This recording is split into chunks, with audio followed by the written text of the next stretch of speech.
Thanks for checking out this movie review video. This is for the 2021 film Lamb.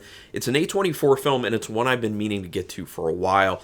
This isn't a straight-up horror film if you haven't seen it, and if you haven't seen it, this is a no-spoiler review, so I'm not going to be spoiling anything, except the subtextual kind of like thematic stuff. I will talk about that at the very end, and I will give a warning before I go into those. So if you don't want to know even the subtextual stuff, but I won't tell you like the events really, other than synopsis. So Lamb is a 2021 A24 film. I've been trying to see all the horror A24 films. And like I said, it's not straight up horror. IMDb listed as horror and something else. I'm not going to say what that something else is because it kind of will give you a little indication of where the film's going. And it's better to just go in blind if you want to experience the film. That said, I think this is a good film. For me personally, I've heard a lot of mixed things. I've heard people who love this film. I've heard people who hate this film. I'm more in the middle-ish. I think it's a good film. There are some issues, though, which you'll end up hearing because I always go over what I think is good and what I think is bad. So let's get into it. Directed by Valdimar Johannsson. This is the individual's first feature. He had done a bunch of like electrical work and gaffer and stuff like that on other films before, including, I think, Game of Thrones being one. Written by Johannsson and Sjon, literally just S-J-O-N is the name, and there's like a accent over the O.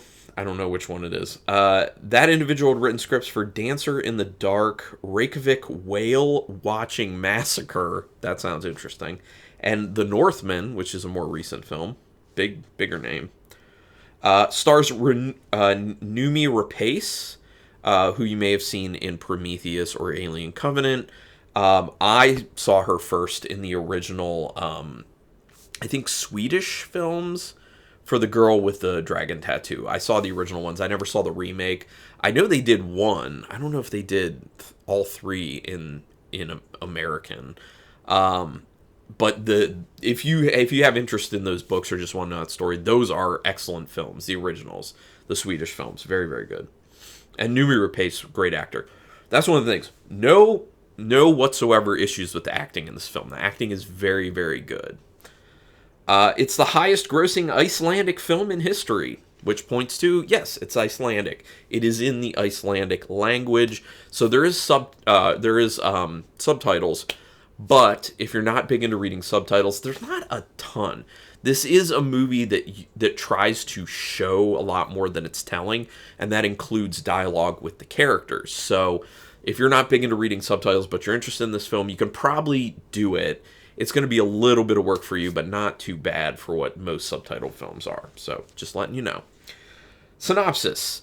I'm not going to give you too much on this one because it's best to be pretty blind on it. It's about a couple who are kind of getting into this like mundane rut in their relationship, which a lot of people have a tendency to do, more than you may think, who are farmers, and they have sheep.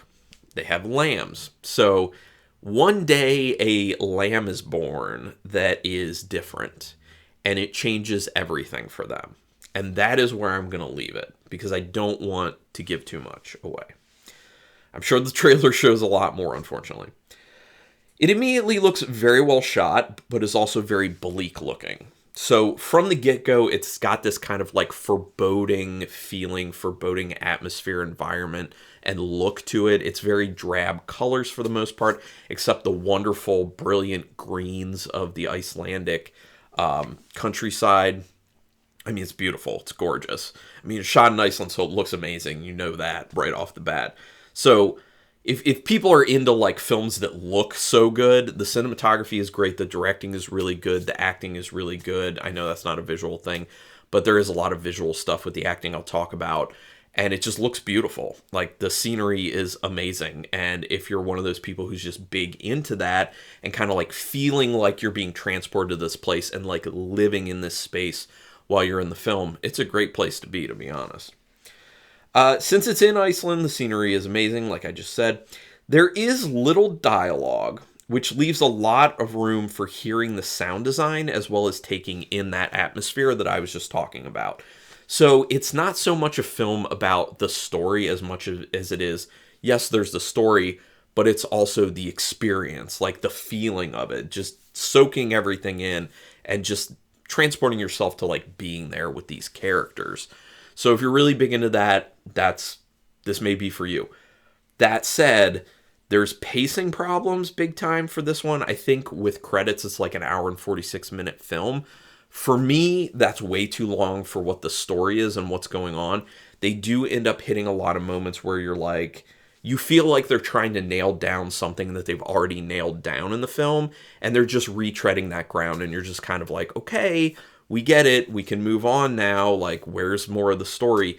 So the story is very light for that reason. It takes a much longer time, in my opinion, to tell the story than they really needed to, but once again, it's kind of about, like, an experience, immersing yourself, the feeling of it.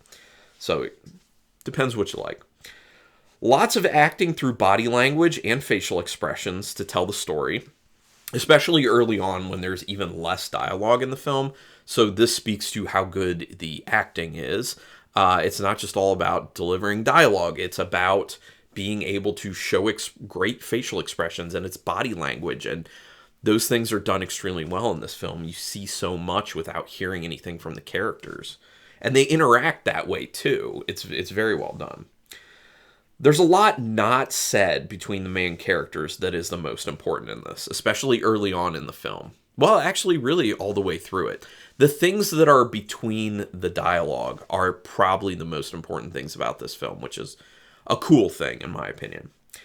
Things feel weird and off, but you just don't know what's coming.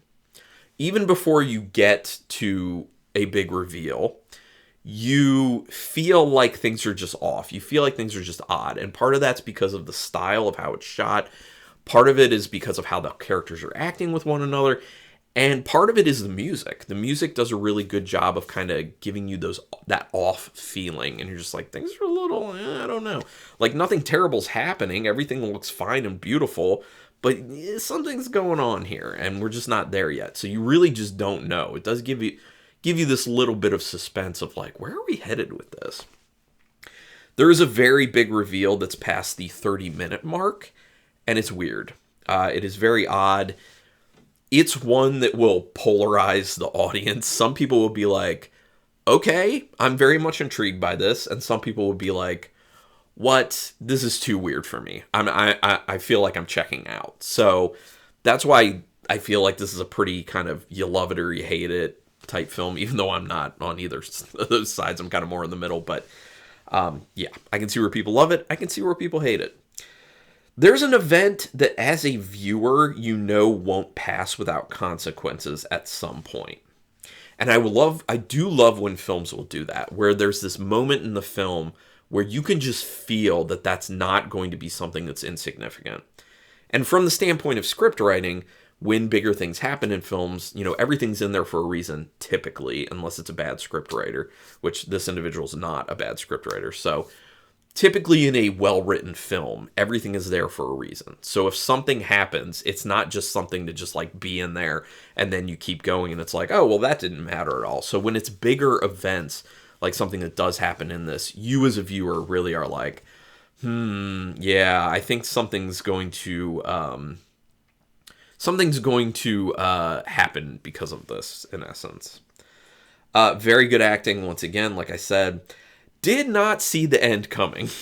I really did not see the end coming. For some people, again, it'll be this really, like, odd, like, what am I watching type ending. For some people, they'll be like, okay, yeah. And some people will just be like, what? I don't know. So for me, I was kind of confused at first. And then I was kind of like, okay, well, it's cool that I didn't see this coming. But then I was like, I get what they're going for here, but they could have done it in a different way, in my opinion. A more interesting way, for me personally. That's just my opinion. The film is unnecessarily long, which I already talked about. It really does kill pacing, unfortunately. And now I'm going to talk about the kind of like the themes and the subtext of the film. So if you don't want to know any of that stuff, I'm not going to draw it to any actual events. But if you don't want to know that, go ahead and turn this off. Okay, here we go. There appears to be commentary on our relationship with certain animals and the motivations behind it. I found that very interesting, but once again, this sort of thing can be done in a different way, or if it was done in the exact same way as this film did it, just way more compressed, had better pacing, it was shorter, would have been a lot better, had more impact. It also speaks to parental struggles with reconciling who children are at heart and who you end up wanting them to be. I think that's one of the main things at the core of what's going on with this film. So for that reason, it may resonate a lot more with people who are parents versus someone like me, who's not a parent and never will be. The most profound portion has to do with how you think you can be happy in life versus what you're taking for granted that should be making you happy already. That was probably the most powerful aspect of the film for me personally, and I do like how they did it. Once again, I think it needed to be cut down a lot and it would have had a lot more impact. With films, if you take too long to do what you're going to do, you can end up losing the momentum of people's feelings and how they're involved in the film, and I think that happens with this film, at least for me. So out of 5 stars with half stars in play, I'm going to give this not a bad 3-star rating. I still think it's pretty good. But as far as A24 horror films go, it's pretty low on my list, unfortunately. But then again, that doesn't mean it's a bad film because A24 horror, for the most part, is really good. So, yeah. But would love to hear your thoughts on this film. We can talk spoilers in the comments. That's fine. Go ahead and put it down there. Love it, hate it, in between. Just let me know. Like, give me like a sentence or two. Just don't say I love it, I hate it, because that doesn't really mean a whole lot to me. I want a why, you know? Also, do me a favor, hit subscribe to my channel if you haven't already. I would appreciate that greatly. And also hit the notification bell button if you want to know when I'm putting up my videos. And I'm doing 3 to 4 a week, which I think is a good amount. So help me out. Join this nerdy horror community I've created here in this very small space on YouTube. I would appreciate that. And my subscribers have been really cool, I do have to say. So join us. It'll be awesome. But regardless, thanks for checking out this video. And until next time, keep it brutal.